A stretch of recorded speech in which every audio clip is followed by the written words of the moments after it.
What's happening, folks? How you doing? It's your friend Phil here, project management trainer and coach. I hope you're doing awesome. How is page 25 of the PMBOK guide working out for you? Page 25, you know that page.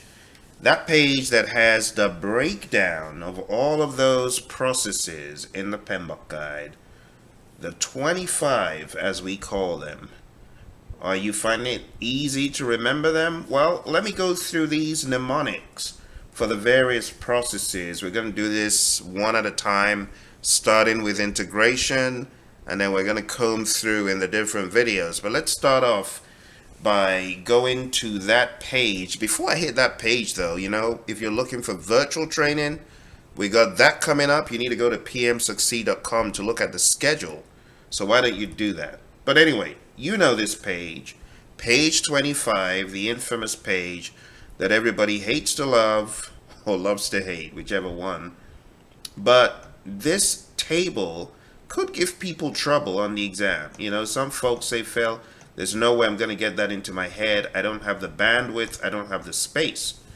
How about I show you a few mnemonics that will amuse you and at the same time give you that visual, that ridiculous visual that just sticks in your head and makes you remember that particular knowledge area, okay? So, we could slice and dice this table either by process group, and then you have the 2, 24, 10, 12, 1 configuration, or by knowledge area. The big chunks of 7, 6, 6, 4, 3, 6, 3, 7, 3, 4. And we're going to take a look at the 7, the first 7.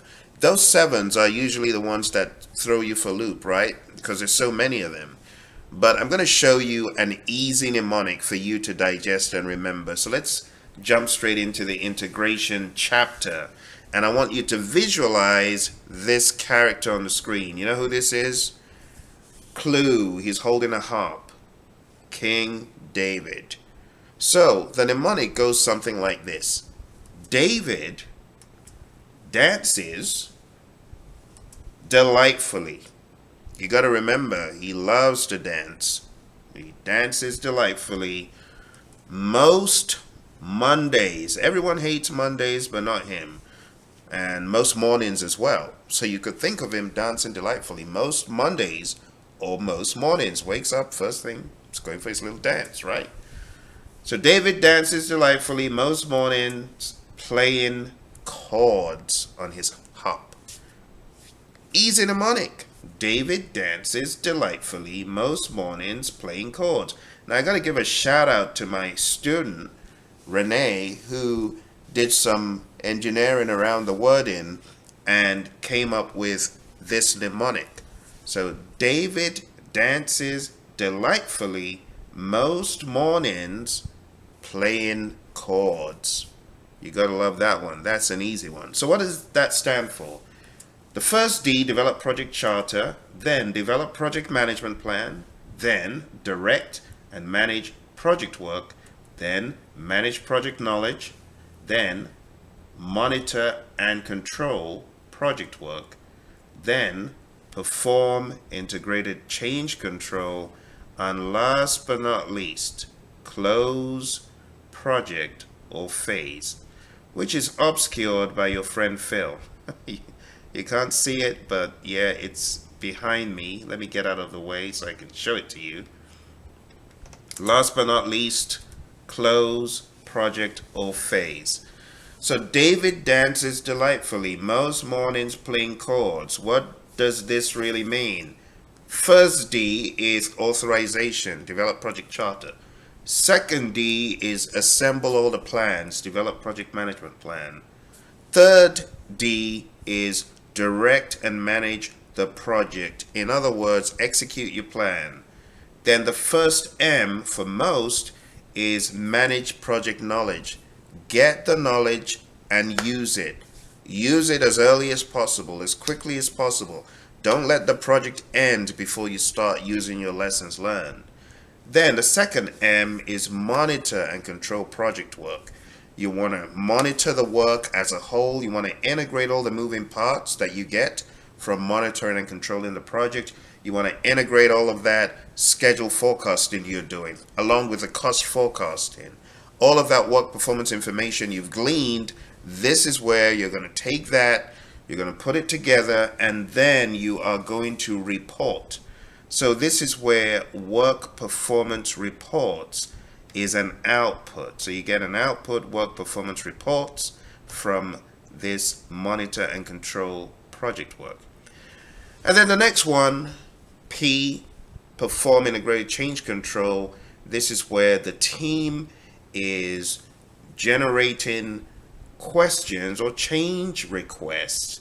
You know, the questions could be, may I have this? May I have that? Can you do this? Can you do that? And the team needs to say, put it into writing, into a change request form. And that change request form becomes an input to this process, perform integrated change control. All change requests lead here. And this is where change requests are reviewed. It's a big part of the exam, folks. All right? Perform integrated change control. This is why it's big. If you look at monitoring and controlling as a whole, that is 25% of your PMP exam. But if you look at the processes, there are only 12 processes. What does that mean? It means that there's a lot of mixing and matching across all of the knowledge areas. You get a change request from procurement.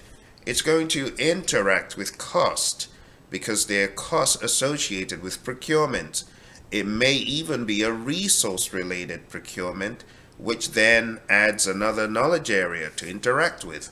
And then that adds 2 layers. You got integration where you have to review the change request, process the change request, and you've got approved change request, which is going into direct and managed project work, which is a whole different conversation. And you also get that going to control quality. So there's a lot of mixing and matching in this particular aspect of performing integrated change control. Lastly, you got closed project or phase where your final report is knocked out. But this is one knowledge area, trust me, that you really want to hunker down on, and you want to make sure you get full marks on the exam, because integration, if you further analyze it, 6.5% of your exam could potentially be from one of the integration processes, develop project charter. Another 7 could potentially, is from closed project or phase, because there's only one process in closed project or phase. That's already 13.5% from integration, and we are just getting started. If you then take a look at direct and managed project work and managed project knowledge, 2 out of the 10, that accounts for 31%. Do the maths. 2 over 10 times 31. You get 1 over 5 times 31. What's that? It's almost 6+%. You add another 6% to your already 13.5%. You're getting 20% already from just integration. And we haven't even added on develop project management plan, which could potentially be another 2%. And we haven't even talked about we haven't talked about perform, integrate change control, and monitor and control project work. You add those 2 to the mix, we're talking about a lot of marks, because then you have another 2 out of 12 accounting for 25% in monitoring and controlling. So you got what's the maths here? 2 out of 12, 1 divided by 6 times 25. That's like another potential 4%. It all adds up. That's why I say integration over the long haul. Take a look at the grand scheme of the exam. Integration could be potentially 25% of the PMP exam. That is one knowledge area out of 10 accounting for a quarter of the exam. 1/10 of the knowledge areas accounts for 25% of the exam. Oh my goodness. You see why people fail this thing? Because people look at integration as, it's just a bogus knowledge area. It's a placeholder. It's a catch-all. No, it's not. There's a lot of stuff happening in integration. So let's do the maths one more time, and let me go back so that you guys can actually have a visual as I'm speaking about the weight of integration, because I really want you to get this. So if I zero in to integration here, right here, let's move this. So if you take a look at develop project chart, I said that's potentially 6.5% of the exam, plus this one here, potentially 2% of the exam, to be conservative. That's 8.5%. Let's keep going. Plus these two, potentially 6%. That's 14.5%. Plus these ones, potentially 3 each, let's say, or 2.5 each. That's another 5%. See, 19.5. And then throw in this one, close project or phase. Give or take, you're really talking about a quarter of the exam, folks. That is why, when people don't pay attention to this, I get concerned. I get very, very concerned and very afraid for them. So all of that to say, integration needs attention on the exam for your retention.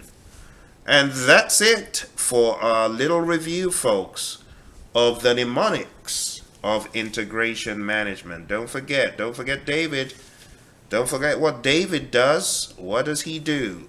David likes to dance, but he does it on most mornings. David dances delightfully most mornings playing chords. I hope you like that fun mnemonic. I'll see you in another episode where we talk about scope, and hey, we'll talk about schedule. You're gonna love that one, because I'm gonna bring my buddies from the PMI in, and we're gonna talk about what the PMI does when they're about to release a new PMBOK guide. They may not find it funny. You don't want to miss it. Speak to you later, Gator. Bye for now. You still there? Later.